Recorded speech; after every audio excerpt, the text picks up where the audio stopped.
Chosen ones, God is about to lock down your plans, so you can hear his voice. It happened overnight. No warning, no explanation, just a sudden halt. Flights canceled, doors shut, phone calls that rang into emptiness. The city's rhythm, once a constant background hum, had vanished as if someone had pulled the plug. Mara sat by the window, knees drawn to her chest, watching the rain crawl lazily down the glass.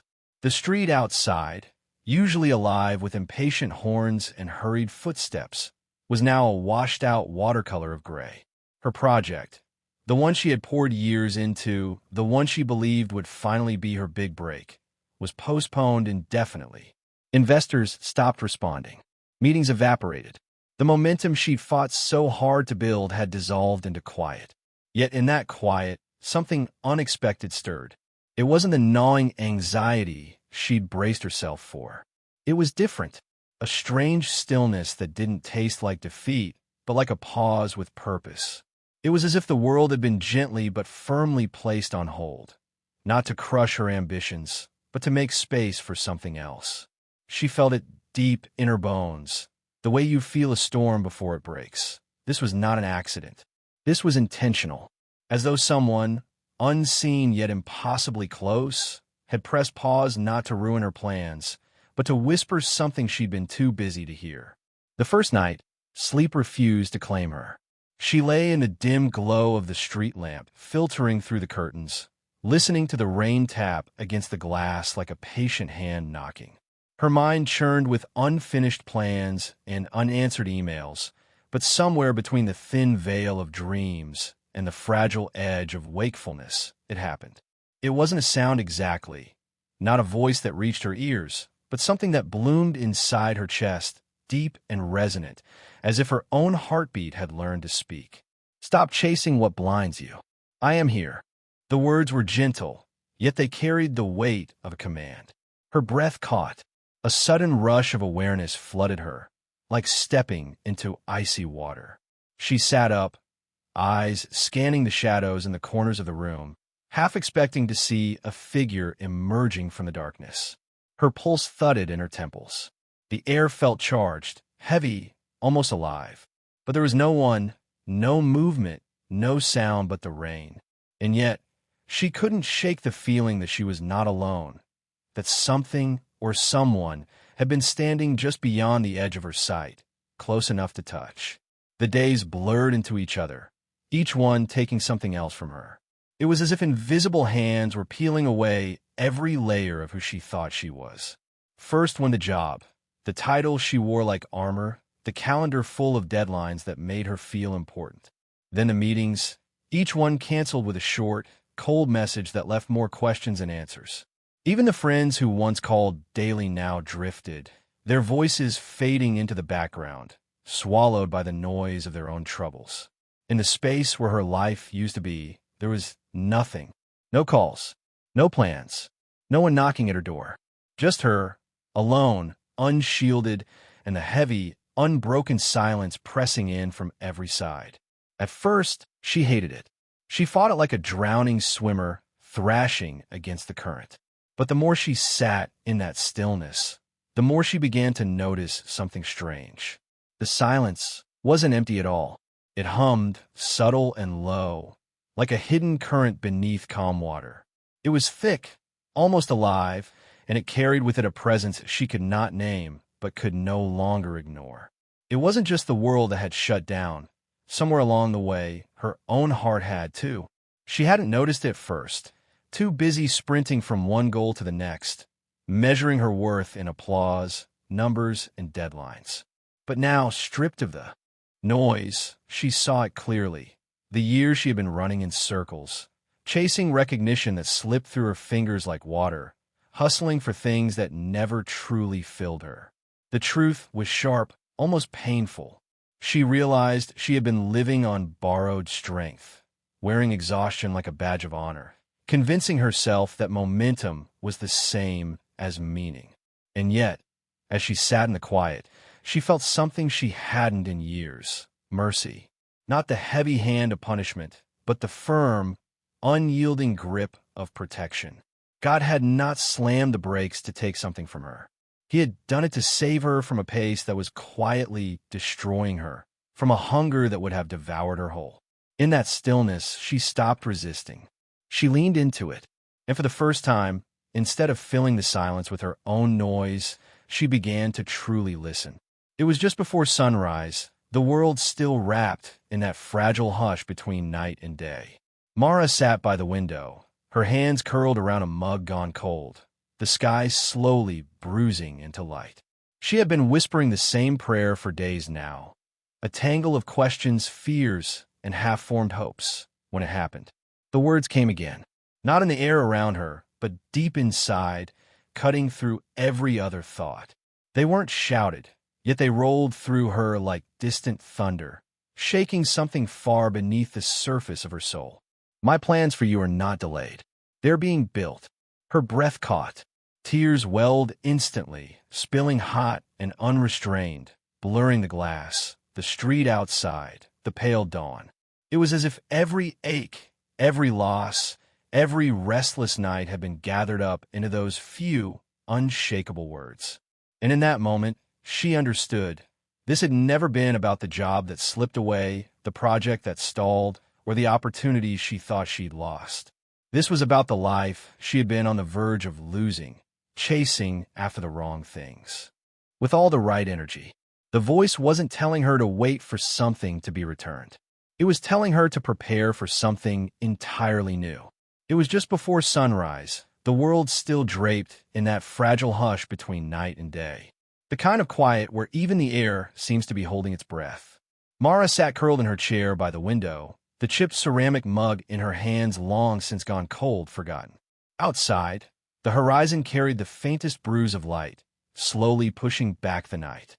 She had been whispering the same prayer for days now, a prayer woven from threads of questions she didn't have answers to, fears she couldn't name aloud, and hopes so fragile she barely dared to touch them. Her words felt small, almost swallowed by the silence. And then, without warning, it happened. The words came again, not through the air, not with sound, but from somewhere deep inside, cutting clean through the clutter of her thoughts, ringing with a resonance that felt older than time itself. They were not loud, yet they rolled through her like distant thunder echoing across an unseen valley, shaking something in her soul she hadn't known was asleep. My plans for you are not delayed. They are being built. Her breath caught mid-inhale. Tears blurred her vision instantly, spilling over before she could stop them. They streaked hot down her cheeks, pooling on her hands, making the window before her shimmering haze. Beyond the glass, the street was still and empty, the dawn fragile, as if the whole world was listening with her. It was as if every unanswered question, every night of restless tossing, every sharp pang of loss had been gathered into those few, unshakable words, and, in the hearing, transformed. In that moment, clarity cut through the fog.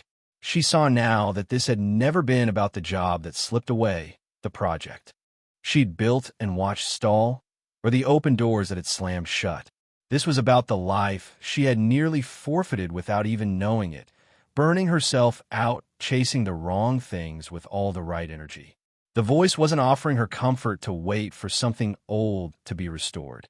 No, it was commissioning her to prepare for something entirely new, something that hadn't yet been revealed, but was already being shaped in the quiet.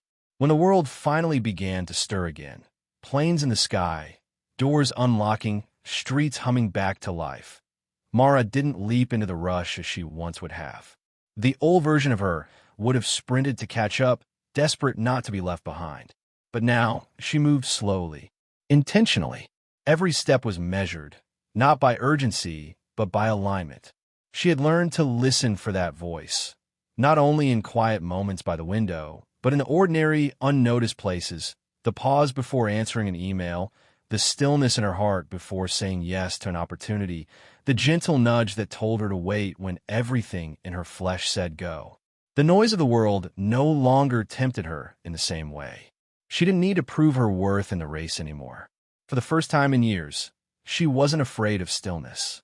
She carried it with her, like a hidden sanctuary no one could touch, a secret room within her soul where that voice still spoke, steady and sure, guiding her into the life that was now unfolding. It wasn't easy. Even after stillness had ceased to feel like an enemy and had begun to feel like a friend, the road ahead remained wrapped in mist. Some mornings, Mara woke with an ache for the familiar, the predictable rhythm of her old life, the sense of control that came with routine, the fleeting rush of recognition when her work was praised. The temptation to turn back was real. It whispered to her in moments of fatigue, telling her that safety could be found in what she once knew. But then, the voice would come, sometimes as a sudden reminder in her spirit, sometimes as a phrase that seemed to rise out of nowhere, as if carried on the wind. The wilderness is not punishment. It is preparation. Those words steadied her like an anchor in a storm. She began to see the wilderness differently, not as a barren place meant to strip her bare, but as sacred ground where something unseen was being built inside her. It was in that season that she learned the hardest, holiest lessons: to take a step without seeing the whole road, to obey without needing all the answers, to trust that unseen hands were guiding her even when the way ahead looked empty. And slowly, she discovered that the wilderness had its own kind of beauty, the kind you only notice when you stop running. It was a quiet morning, the kind where the sunlight filtered through the curtains in soft, golden stripes, and the air felt almost sacred. Mara sat at her desk, journal open, pen moving slowly as she poured out her prayers and reflections. The stillness had become a trusted companion now, and she had no expectation that the day would be anything extraordinary. Then her laptop chimed. A new email. She almost ignored it, thinking it was just another newsletter or automated message, but something in her spirit nudged her to open it. As she read, her breath caught. It was an invitation, an opportunity she hadn't pursued, hadn't even known existed. No applications, no networking, no frantic chasing on her part. Yet here it was, placed directly in her path. And it wasn't just any opportunity. Every detail of it, the role, the purpose, the location, aligned perfectly with the calling she had been praying about for months in the secret place. It felt tailor-made, as if the voice she'd been listening to had been orchestrating this behind the scenes the whole time. In that moment, she understood. The lockdown hadn't stolen her destiny. It had shielded her from the wrong doors so that, when the right one finally appeared, she would be ready to walk through it without hesitation. When Mara finally stepped into this new chapter, she carried herself differently. She wasn't the same woman who had been abruptly halted months ago, the one driven by deadlines and the restless need to prove herself. Now her steps were slower, steadier. She noticed the details others might rush past. The kindness in a receptionist's smile, the quiet peace in a sunlit corner of the room, the way opportunities seemed to flow rather than be forced. She listened more, not just to the words people spoke, but to the gentle nudges in her spirit, the quiet voice that had led her here. And in every meeting, every unexpected provision, every moment of favor, she recognized the unmistakable fingerprints of God. On her very first day, as she was gathering her things to leave, a stranger crossed her path. They spoke casually at first, but then the person's eyes softened, as if they were about to deliver something weightier than simple conversation. "You were chosen for this," they said slowly, their tone carrying a depth that made her still inside, long before you even knew it existed. The words sank deep in her heart like a seal on everything she had endured. This wasn't coincidence. This was confirmation, a divine reminder that none of the waiting, none of the wilderness, none of the quiet days had been wasted. Now, when Mara wakes each morning, she no longer leaps from her bed with a frantic checklist in her mind. She doesn't chase deadlines or scramble to bend life to her plans. Instead, she lingers for a moment in the quiet, letting the first light of day wash over her, listening for that familiar voice that once broke through the silence. Her prayers are no longer desperate pleas for God to bless her ambitions. They are open-handed invitations for Him to lead the way. She has learned, through the slow work of waiting, that when God locks down one path, He isn't abandoning her. He's clearing the road for something far better than she could have imagined. Each step she takes now is unhurried, deliberate. She carries with her the stillness that once felt foreign, the trust that was born in the wilderness, and a voice that found her in her most uncertain season. Her life is no longer a frantic race to a finish line that never truly satisfied. It has become something deeper, a steady, beautiful song, a melody written not by her striving, but by his hand. And as she walks forward, she knows the song will keep unfolding, verse by verse, as long as she keeps listening.